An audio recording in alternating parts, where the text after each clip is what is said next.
All right, what would you like to talk Yeah, I've been thinking about this for some time because basically I've not talked to Dhammarato in over 2 months, I think. Because I talked with him a couple times, maybe 6 times or something, if I remember correctly. But at this moment right now, I'm not really coming up with questions anymore, you know? And I was thinking about this because also in the Sangha calls, I'm sometimes there and people have a lot of questions, and it's just I don't have any questions. And I don't know, it's kind of been a problem for me because I see all these people having questions, and I see people talking with Dhammarato for the 15th time or something, and I'm just sitting there. I'm like, am I doing something wrong? Because it feels like there are no questions, you know? And because sometimes I wonder about stuff. We can maybe talk about something. Let's say, for example, formal sitting meditation, and I have some question: is it right to do this? Is it wrong to do that? Whatever. But at the end of the day, I tell myself, well, it's not my business to know the answer to that question. My business is to be happy right now, right? To be good. So, and that's how these questions resolve a little bit, and and I try to focus on what Dhammarato told me from the beginning. It's to kind of practice becoming aware of the dukkha, changing it to wholesome thoughts, basically. And that's my only occupation. And doing this, there are actually no questions coming up that I would like to ask, you know? Um, I was wondering what you think about this. Yeah, sure. So your question is, why are there no more questions? Yeah.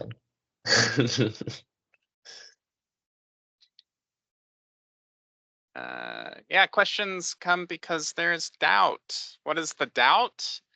The doubt is everything okay right now? Yeah. There's somewhere to go? Is there a different way to do it? Am I really all right just the way that I am?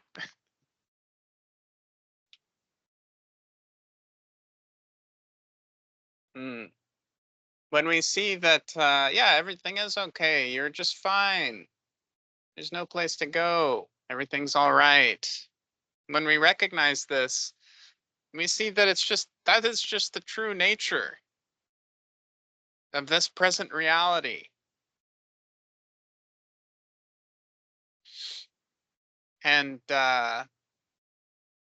it becomes so easy and so clear to see that we bonk ourselves on the head and say, how could I not see that before?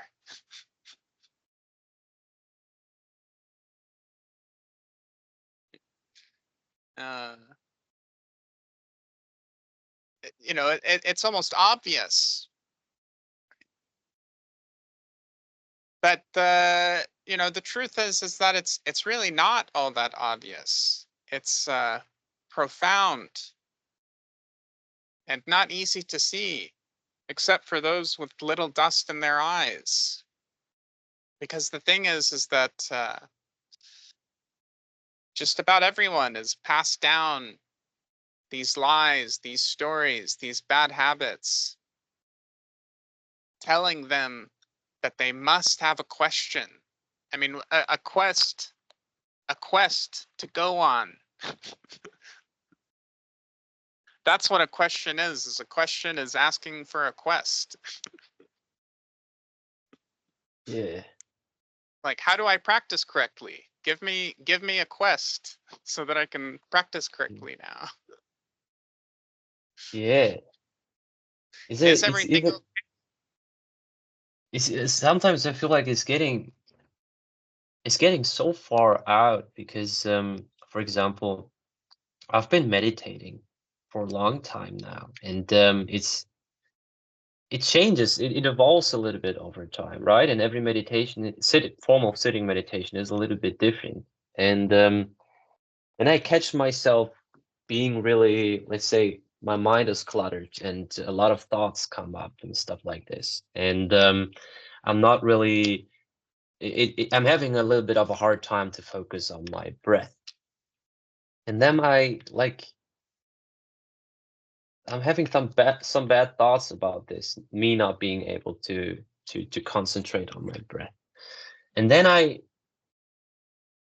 like I start wondering why is it actually, why do I focus on my breath? Like why is it actually, why do I feel like, is it a bad thing that I'm thinking right now? No, and I start to think about this stuff like it's my occupation to be happy. What, why is that? So why do I have to concentrate on my breath? Why do I feel like it's a bad thing that I have these thoughts in my mind? You know what I mean? And when I get to these points, it's getting so far out that there's actually no, like that there's no right way to do it or no wrong way to be. No, you know what I mean? And it's getting a little bit unclear on what actually to do when it's just being happy, like as just getting rid of, free from the dukkha. Yeah, there's nothing to do.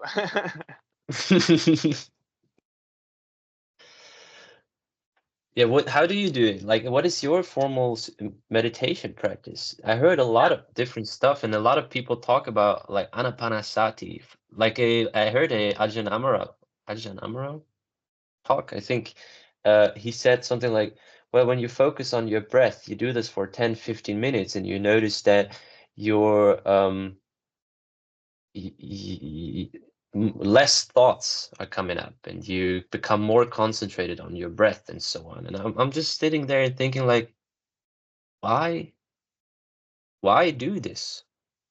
You know? Like Yeah. why having such a hard time to focus on my breath and sit there 15 minutes just to enjoy afterwards that maybe my mind is less occupied. Like, this is what I'm wondering about. So you're pointing out something that many students tend to miss, which is that, things such as anapanasati,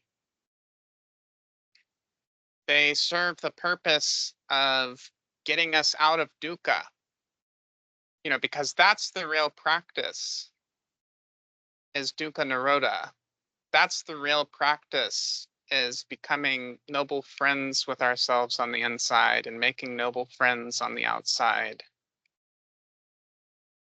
I mean, when you're really friends with everything that's going on, everything that's showing up, when you're surrounded by a noble community and you have friendships, oh, it is so easy to breathe.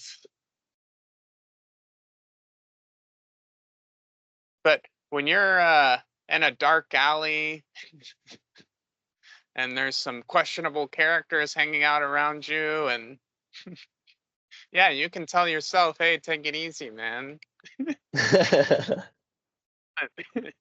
And yeah, the breath can become easier in any sort of environment, even in what we would commonly label as an unsafe environment, right? But why do that? Why put yourself in hell when there are peaceful places to be, when there are easy places to practice? I mean, see, this is the real delusion, is that society says, oh, well, you got to go get a job. And you know what that means? That means that once you get the job, you got to drive to work. And driving, that's one of the most common ways of dying. And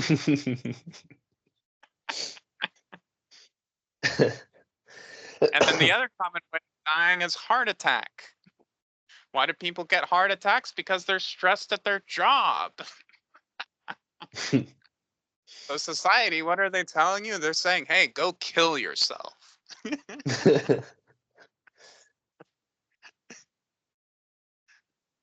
And then you can be happy. And what the Buddha is teaching is enjoy being alive right now. That's how to be Yeah. happy. Yeah. And when you enjoy being alive, people enjoy being around you, especially noble people. You know, I've noticed in the practice here that you know, I mean, people are very kind to me. You know, uh, I don't really have too much friction in the real world. There's more than one reason for that, though. For one, I don't spend a ton of time out in the real world. Get too involved. But when I do go in to what we would call the real world or the city or among other people, uh, I bring a smile. I bring a friendly attitude. Uh, no, there's no reason to wait to have that, and that is what solves the problem. Which really, you know, there is no problem.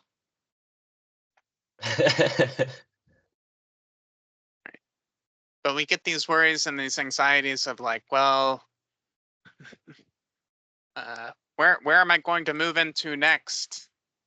Yeah. This apartment, this place, they're kicking me out. They're telling me I have to go. What am I going to do? And the solution is to be friendly because you don't know what's going to happen. You know, you can make a plan. You can say, oh, well, I'm going to go check out this apartment or this place. But if you walk around with a friendly attitude and you talk to the right person, now you've been offered a free place to stay with good food. Mm. You know, and this is just an example, but it's to highlight that the the the the reason we get into dukkha is because we're trying to solve problems, we're trying to answer questions, we're trying to complete the quest. We're trying to get Yeah. the happy ending. Yeah, it's just like me. It's like I'm thinking about when I wanted to talk about Dhamma, I was thinking about this question, what is the correct way to do sitting meditation? So it's trying also to solve this question or to search for something which maybe works better when it's already good enough, working Yeah, good when you enough. find out, let me know.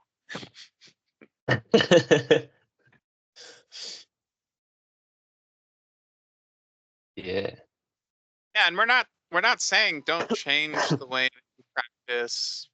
You know, there's certainly been plenty of changes made here. I mean, geez, I'm on yeah, the other side of the world. I used to live in Oklahoma. Now I'm all the way in Thailand. crazy. Yeah, you know, so you know, and the Buddha made changes. The Buddha moved around. The Buddha stayed in different places. You know, the Buddha made decisions, made plenty of decisions, right? It's not actually Yeah, about not doing things. It's about not having goals so much with what we're doing, other than just the goal of let's get along. Let's be yeah, kind with one another. I mean, you look at all these rules in the Vinaya, you know, the rules that the monks have, and it's you know they're just there so that the monks can get along with each other and get along with their community. I mean that's a big reason why they're there. You know, there's other reasons too for some of the rules, but you know, it's getting yeah, along with the people around you, getting along with the nature, getting along, just getting along on the inside as well. You know, yeah, yeah, I mean, part of the reason the Buddha allowed for some bit of a asceticism is because some people get so worked up if they can't have these more intense practices, you know? And the same thing goes with like sitting meditation. Some people get frustrated if you tell them, you know, you don't have to sit for an hour to be happy right Yeah. now. Yeah. Oh, but if you want to sit for an hour, that's okay. That's okay. You could do that. Just enjoy it. That's all. Let's talk about a little bit about Anapanasati, because it feels like I have some questions about this, because basically, like as far as I understood it, it's just about noticing the breath, right? Noticing the inhale, noticing the exhale, sitting with the breath and having something to focus the mind on, where it gets less occupied with these unwholesome thoughts. But I was a little bit confused, because I always heard Dhammarato talk about changing the unwholesome into the wholesome. And Let's point out something. It's not so much noticing the breath, it is changing the breath. You know, breathing in long, knowing that the body is breathing in long. yeah, Breathing in short, knowing that the body is breathing in short. And let's talk about the word control. It's not necessarily so much controlling the breath and having the breath be an exact sort of way, right? It's just making that change of, oh, I'm going to have a longer breath now. Noticing that this breath is longer. and why? Why That a brings long us breath? into now with something that is always with us until we take that last breath. You know, the breathing is here, and it is what we can't live without. Yeah, It's our energy, our but fuel. why changing it to a long breath?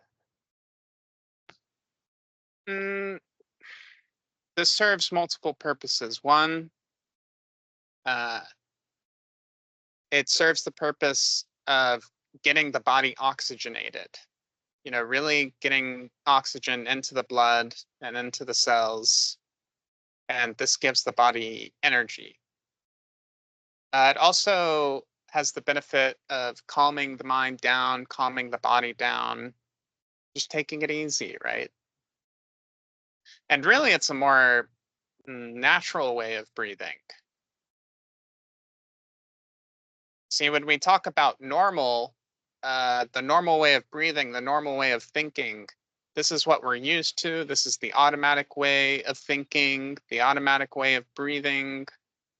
But it's not really natural to be this way, to be in this mood of gotta hurry up and get somewhere, because this influences the breath too. And the other added benefit I would say that it adds when taking the longer breaths is learning to appreciate this moment, not being in such a rush.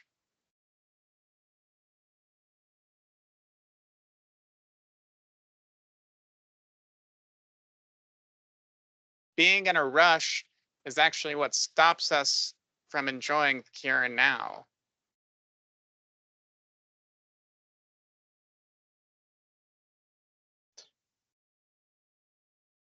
Let's say there's an unwholesome thought coming up.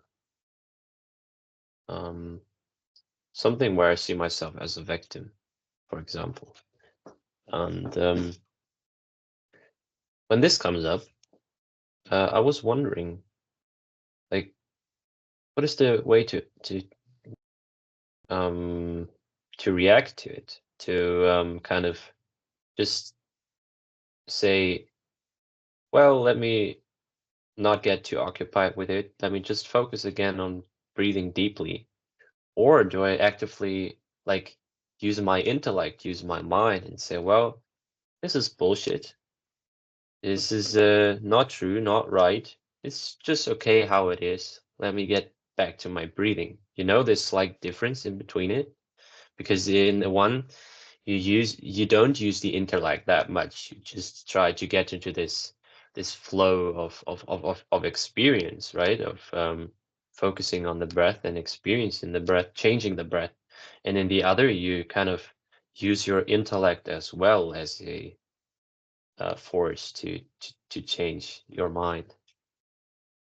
Yeah, can do it either way. I mean, because what you're highlighting actually is that there's different steps to anapanasati. There's 16 different ways, 16 different things. Mm, And okay. instead of seeing it, it's like, okay, anytime we have this feeling, we're going to do step 4. Anytime we Yeah. have this feeling, don't need to see it that way. Instead, can be playful with it and just say, okay, gonna do this now. And, see what happens. But yeah, when we see something unwholesome, the classic response that the Buddha would give is, aha, I see you, Mara. Yeah. Happy to see you, in fact. Now I can throw you out. Like a cat that's caught the mouse. Yeah. You should send me these 16 steps of anapanasati afterwards, if Sure, yeah. possible. Yeah, I mean, it's just in the Anapanasati Sutta. Yeah, I was never too much involved in reading the sutras, actually. Yeah, I mean, you don't really have to read too much of the suttas. I mean, they can be enjoyable to read for sure. But if you want to see the 16 steps, yeah, just read the Anapanasati Sutta. And, Okay. Dhammarata starts with step 8, usually, which is breathing in long, breathing out long, breathing in short, breathing out short, gladdening the mind with wholesome thoughts. Yeah. So, yeah, this is one thing that can be done. And we could say that this is intellect, but really it's the undoing of the intellect that we're commonly using. Because commonly we Yeah. use the intellect to concoct a story that isn't true. We Yeah. say, oh, how can I solve this using the intellect? Yeah. That it's pointing out that the intellect is making shit up. Yeah. It's like Like, that's not true. using wisdom more in a way. Yes, exactly. Yeah. Yeah, this Yeah. is real wisdom. Yeah. Yeah. All right. I mean, this helps a lot. It's refreshing in a way. It's Oh, really of nice to course. talk to you. You Yeah, it's remind me a nice. lot of, Ramdas. Sort of, yeah. It's your way of talking reminds me a lot of Ramdas. Okay, Ramdas talks. nice. I've only ever encountered a bit of Ram Dass, not too much. But thank you. I mean, I'm sure that's a compliment. Well, it's up to you. No, but anyways, it was really refreshing. Thanks for your. It's not that you answered too much of questions for me, but you kind of took this. You kind of supported me a little bit that there's not that much of questions and it is okay.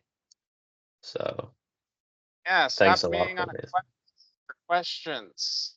Yeah, it's This like is I actually was really. I noticed myself. this is what's getting us into trouble is having questions like, oh, what's under that skirt over there? It's funny because you said in the beginning, well, we have questions because we have doubt. And I caught myself saying, well, yeah, I'm beyond that. But then then I noticed that, well, I have a question right now because I just had doubt because I didn't have any questions. So So let's I'm not that talk good about anyways. okay, hold on about that for a moment because don't need to even acknowledge where we're at in the Right, path. right, right. You know, that's a middleman. You know, Yeah, I don't need to say, oh, I'm enlightened or I'm not enlightened. Don't even need to. Why need to entertain that? There's no yeah, point. yeah, There's no point in saying, oh, I'm beyond that. I mean, for one, that's clinging.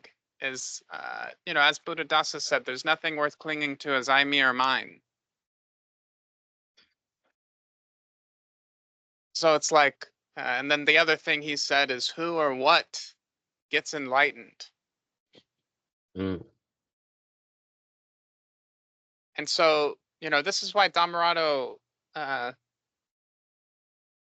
says that the practice is a change model.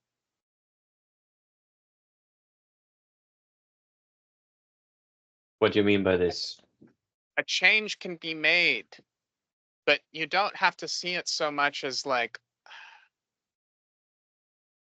I'm changing the I, me, or mine. It's more so just like seeing it, if you want to talk about it as coding, basically, is like we don't have to see it as like a whole program or as a whole computer or anything like that. It's just like we see like, oh, there's a bug. There's an unwholesome thought. Throw it out, replace it with a wholesome thought. Mm. And it's like just looking at that line of code, not the bigger picture. Mm. Truth is in the details. Of course, they say the devil's in the details too, so not sure. Yeah, so it's not about how far I'm along the path, or even if I have a really unwholesome day tomorrow, because it's just, can I have a wholesome thought right now? Right? Yeah, all that matters is, can you enjoy the practice right now? Yeah. Because if you can enjoy the practice, then it doesn't matter if you have a million more unwholesome thoughts. That means Yeah. a million more opportunities to enjoy the practice. Hooray! Yeah. Yeah. And to keep practicing, like, yay, fun. It's not like it's not a bad thing to practice this. It's like people want to get state. People want to get to some arhantship or some, it's like, no, the practice is good. When? Right now. Yeah. Yeah. It's already good enough, right? It's already fun. It's already Yeah. enjoyable. It's already a Yeah. gift.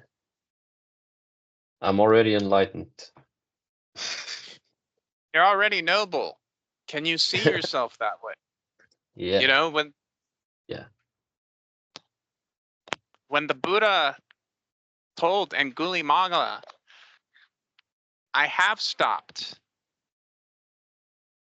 Can you stop?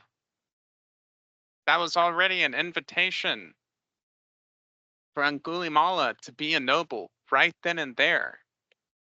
When the Buddha told the bhikkhus, you do not want to be reborn, stop being reborn. That is an invitation right now to stop being reborn. And yeah, you might be reborn later tonight or whatever. That's okay. Can remember to invite yourself. Okay. Yeah. Not going to put the I, me, or mine into whatever that is that's arising. Yeah. And then things really aren't frustrating. There's nothing for there to be friction against when there's no I, me, or mine. There's no such thing as friction with no I, me, or mine. The I, me, or mine is where the friction and stress resides. Hmm. What do you think about this? Because at some point I read the book from Happiness and Hunger, Bhikkhu Buddhadasa, and I came across a line where he said, we change the unwholesome into wholesome, and from wholesome to emptiness, basically, to voidness. And I was really, really confused, and I did not understand this concept. Because and then I asked Dhammarato, and because he always told me, like, change the unwholesome into the wholesome. And I was not understanding what is meant by this kind of emptiness kind of thing. And he said, well, yeah, it's like I think he used this image quite a lot of, we cannot like, we cannot go from unwholesome directly to void. We have to take the step in between to going to wholesome, and from there to void. what do you think about, or not what you think about this, but because I often, like, when you talk about there's no me or mine, no I, it's a concept I understand, but it's so far out to actually realize, you know? And It's right here. It's right here. It's not so far away. What's taking us far out, actually? What's taking us away from what this is that there is an I here. There is a me. There is a mind to be concerned. What's taking us away from this moment, what's taking us away from this thought, from this feeling right now is that, well, how does the I think? How does the I feel? yeah. How does this affect me?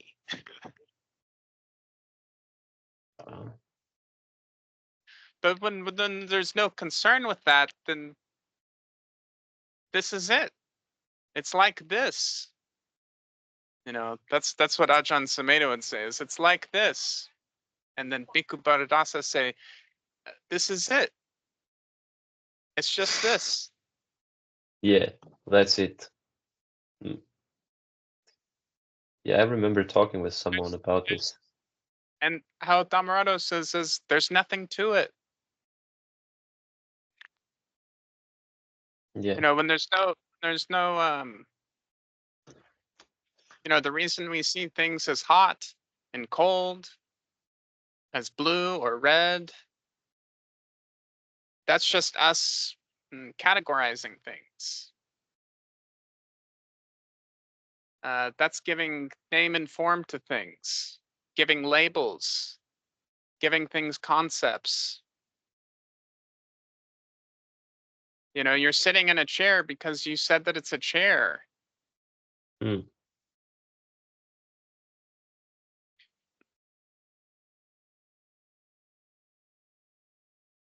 But things are always changing. You know, I mean, these labels that we give things are really at best just a tool for communication. But a noble doesn't have to see them as anything more than that. Mm. And this is actually what gives us quite a bit of freedom. Because when you can see the chair, we don't have to label it as a chair. Then the chair can be all sorts of things. It can be firewood. It can be a place to put your books. And I'll tell you what, this chair I'm sitting on now is certainly not mine. Some days the cats sit in it much more often than I do.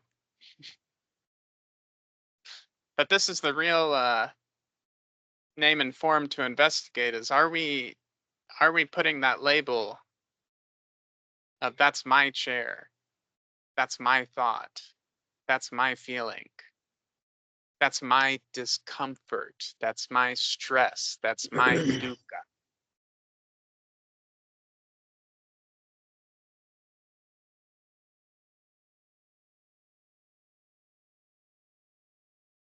So it's already starting there when we see the pain as my pain, right? Yeah. The pain, let's say, in the body is not dukkha, it's the way we see it, right? The way we label it. Yeah. I don't see anything wrong with pain. Yeah. Yeah. Just another messenger, just another message. Yeah. You know, there's really nothing wrong with experiencing dukkha, Yeah. especially when we don't see an I, me, or mine experiencing it. And there's That, really nothing wrong with the mind being really cluttered with thoughts, right? Right. Yeah, exactly. The Yeah, Buddha, what the Buddha pointed out though, is that the one thing that is worthwhile to do, as you mentioned earlier, is to get out of the dukkha. yeah, But even in the process of getting out of it, we don't have to over involve the I, me, or mine. It's just make a change, yeah, right?